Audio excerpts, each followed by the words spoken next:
Hey everyone, and welcome to this explainer. Today we are going to completely dismantle that old school myth of the amateur who thinks they always need to be closing. You know the exact type, that outdated 1980s Glenn Ross approach that treats literally every conversation like it's some sort of high-pressure combat sport. We're not doing that.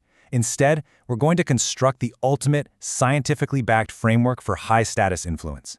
Because look, whether you're pitching a venture capitalist, trying to close a massive software deal, or honestly just trying to get your own team on board with a new initiative, the mechanics of influence, they are exactly the same. We're going to break down how to build authentic presence, establish deep physical rapport, and mathematically prove your true value. Let's get into it. So let's just establish a clinical truth right out of the gate. People do not buy from you simply because they like you. I mean, think about it. People buy from people they don't even like all the time. Amateurs are the ones out there constantly chasing likability. They pitch product features and just desperately seek approval. The authority, on the other hand, absolutely not. They command presence. They act way more like a medical specialist diagnosing deep-rooted causes, and they focus entirely on selling the impact of change. Because at the end of the day, no one actually cares about your product. They care about how your product changes their world. To get you up to that authority level, we're going to follow a very specific architectural blueprint today. We'll start with the foundation of presence, build the scaffolding of rapport, map out the current state, calculate the gap, and finally wrap it all up by selling the impact. All right, phase one, the foundation of presence. This is all about building your internal power before you even step foot in the room. So, Harvard researcher Amy Cuddy meticulously analyzed videos of like 185 venture capital presentations. And do you know what the strongest predictor of who actually got the funding was? It wasn't their credentials. Actually, it wasn't even the content of the pitch itself. It was their confidence, their comfort level, and their passionate enthusiasm. It was their presence. But here's the catch. Presence is confidence without arrogance. Arrogance is really just a smokescreen for insecurity, right?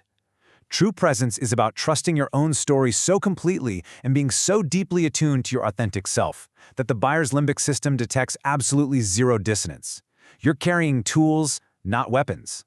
When you achieve that true presence, you reach a state that Cuddy calls synchrony.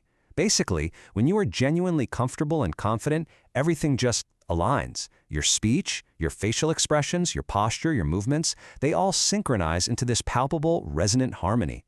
You end up projecting this incredibly grounded, authentic state that naturally diffuses any threat in the room. You aren't fighting yourself, you're just being yourself. And let me tell you, that internal convergence is incredibly compelling to whoever is sitting across the table from you. Moving right along to phase two, the scaffolding of rapport. This is where we build real trust. If we look at the work of former FBI Special Agent Joe Navarro, he teaches us that real rapport is absolutely not built on forced small talk. It's built on something called isopraxism. Think about two people deep in a connected conversation. When they naturally lean in toward one another, their breathing rhythms synchronize and they unconsciously mirror each other's postures. That physical lean in signals high comfort and agreement.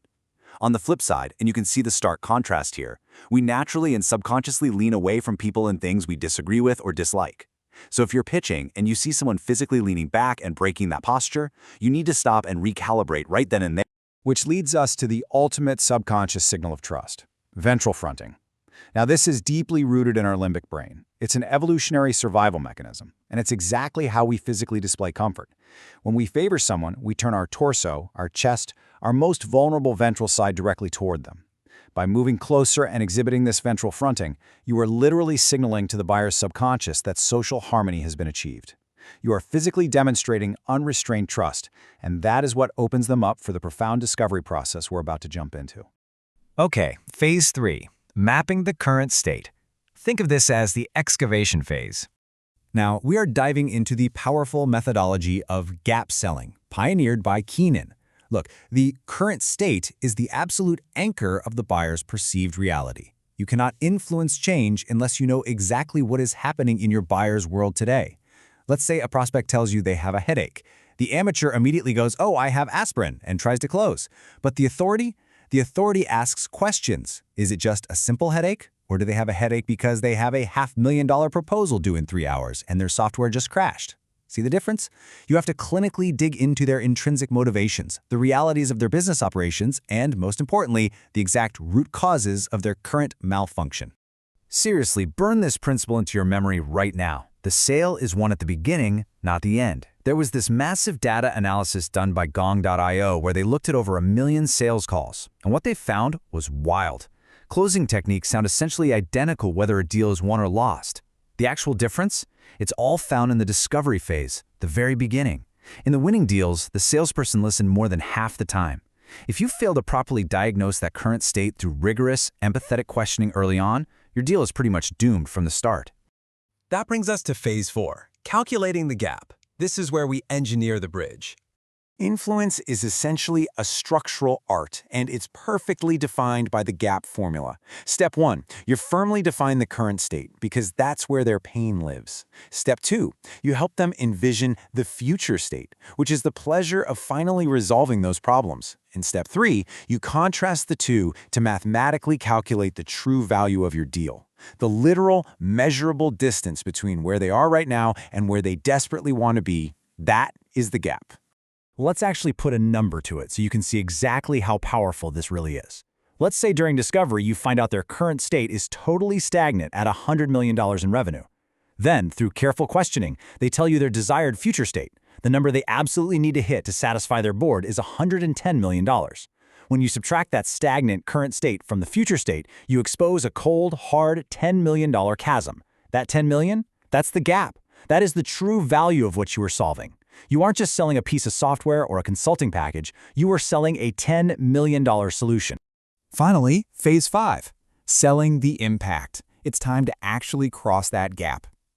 Real impact relies on 3 distinct pillars.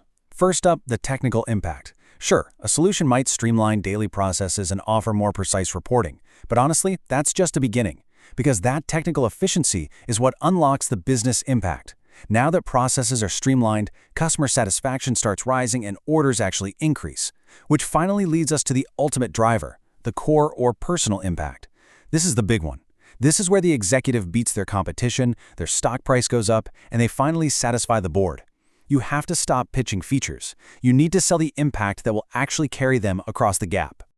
So, that leaves us with one final, honestly pretty profound question. One that should reshape every high-stakes conversation you have from this moment forward. Are you going to stay an amateur chasing likability and just pitching features, or are you ready to build true presence, read the room with real behavioral intelligence, calculate the gap, and become the high-status architect of their desired future? The blueprint is entirely in your hands. Now it's time to build. Thank you so much for joining me on this explainer. I'll catch you next time.